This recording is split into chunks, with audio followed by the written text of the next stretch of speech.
बिस्मिल्लाहिर्रहमानिर्रहीम, अस्सलाम वालेकुम स्टूडेंट्स। स्टार्ट करने लगे अपना न्यू यूनिट जिसका नाम है बायोलॉजिकल मॉलिक्यूल। ठीक है, और ये एमडी कैट के लिहाज से बहुत इंपॉर्टेंट टॉपिक है। ठीक है, सबसे पहले इसकी डेफिनेशन की बात करेंगे। डेफिनेशन क्या होती है कि ये it is a chemical compound होता है जो प्रेजेंट होता है लिविंग ऑर्गेनिज्म में, कि हमारे जिस्म के अंदर या बॉडी में जो केमिकल कंपाउंड प्रेजेंट होता है उसको कहते हैं बायोलॉजिकल मॉलिक्यूल। और ये एसेंशियल होता है in the formation of structure protein. Basically आपको बना रहा होता है आपके हेयर, नेल, आपकी स्किन हो गई। ठीक है, फंक्शन में इन्वॉल्व होता है और मेटाबॉलिज्म में इन्वॉल्व होता है। मेटाबॉलिज्म में आपके कार्बोहाइड्रेट आ जाते हैं, जो आपका क्या, आपका जीआईटी का मेटाबॉलिज्म हो गया, आपका यूरिनरी ट्रैक का हो गया, आपका एनी काइंड ऑफ मेटाबॉलिज्म जो होता है वो सारा ये कंट्रोल कर ले होते हैं। और लिपिड जो होते हैं ना, बेसिकली वो आते हैं फंक्शन में इन्वॉल्व हो रहे होते हैं। ठीक है, देन इसकी अगर एक सिंपलेस्ट डेफिनेशन जो बुक की डेफिनेशन होती है वो उसकी बात करें तो ये क्या होता है, इट इज़ अ ऑर्गेनिक और इनऑर्गेनिक कंपाउंड होता है। ऑर्गेनिक भी होता है, इनऑर्गेनिक भी होता है। ऑर्गेनिक में आपके आ जाते हैं carbohydrate, lipid, protein, nucleic acid.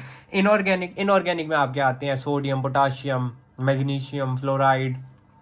ठीक है, और मेकअप लिविंग ऑर्गेनिज्म जो क्या बनाता है, लिविंग ऑर्गेनिज्म बना रहा होता है। ठीक है, और परफॉर्म करता है वाइटल लाइफ फंक्शन, आपके जिस्म के वाइटल फंक्शन को परफॉर्म कर रहा होता है। ठीक है, ये सारा कुछ क्या क्या कर रहे होते हैं आपके बायोलॉजिकल मॉलिक्यूल। ठीक है, उसके बाद इसकी टाइप्स की बात करते हैं। इसकी एक सबसे पहले प्राइमरी क्लासिफिकेशन होती है और सेकेंडरी क्लासिफिकेशन होती है। प्राइमरी की बात करें ना तो प्राइमरी में आती है आपकी ऑर्गेनिक कंपाउंड होते हैं, इनऑर्गेनिक कंपाउंड होते हैं, ऑर्गेनिक मेजर होते हैं और लाइफ मॉलिक्यूल होते हैं।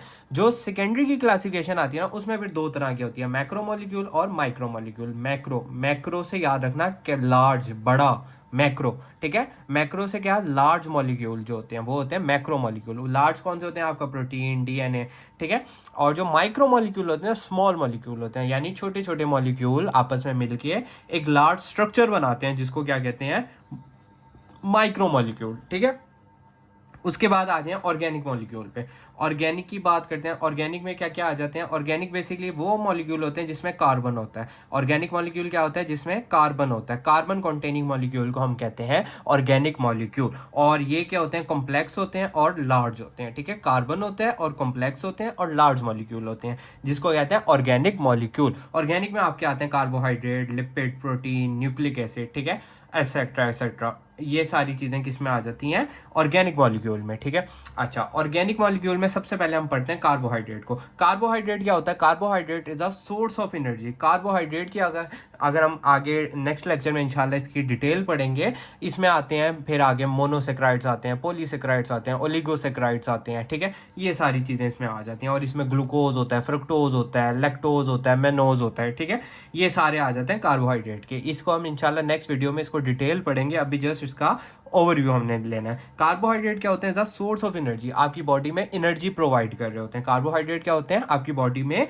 एनर्जी प्रोवाइड करते हैं। ठीक है, इसकी एग्जांपल में क्या आता है, ग्लूकोज और स्टार्च। ठीक है, फ्रक्टोज आ सकता है, मेनोज आता है, लैक्टोज आता है। ठीक है, यह हो गया कार्बोहाइड्रेट। उसके बाद क्या आते हैं लिपिड। लिपिड क्या होते हैं, एनर्जी की स्टोरेज में इन्वॉल्व होते हैं और सेल मेम्ब्रेन का स्ट्रक्चर बनाते हैं। एनर्जी को स्टोर करते हैं और सेल मेम्ब्रेन का क्या बनाते हैं, स्ट्रक्चर बनाते हैं। इसकी एग्जांपल में आते हैं फैट्स और ऑयल। इसकी हमने, आपको अच्छी तरह याद होगा, हमने केमिस्ट्री में इसको पढ़ते थे, सैचुरेटेड और अनसैचुरेटेड फैटी एसिड। ठीक है, वो इसकी क्लासिफिकेशन में आते हैं, किसकी, लिपिड की क्लासिफिकेशन में आते हैं। देन आता है प्रोटीन। प्रोटीन क्या होता है, ये बेसिकली ये स्ट्रक्चर बनाता है, ये आपका एंजाइम में इन्वॉल्व होता है और ये आपकी ट्रांसपोर्ट में इन्वॉल्व हो रहा होता है। ठीक है, आपकी ब्लड की ट्रांसपोर्ट, आपकी फूड की ट्रांसपोर्ट, उसमें ये जाके प्रोटीन इन्वॉल्व होता है। ठीक है, और ये किससे बनता है, protein are made up of amino acid. Amino acid, different type के अमाइनो एसिड आते हैं, मिलते हैं और वो क्या बना रहे होते हैं, प्रोटीन बनाते हैं। देन आता है न्यूक्लिक एसिड। न्यूक्लिक एसिड जो होता है ना, ये बेसिकली आपकी जेनेटिक इन्फॉर्मेशन, डीएनए, आरएनए। ठीक है,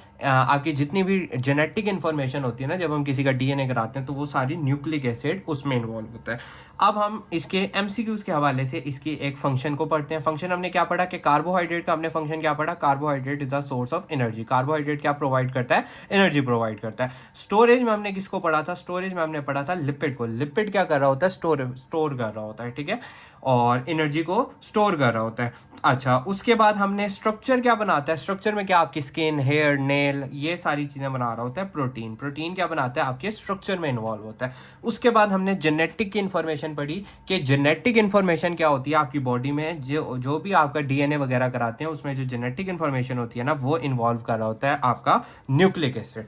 तो ये आज की वीडियो थी, उम्मीद करता हूँ आपको इंशाल्लाह पसंद आई होगी। Thank you so much.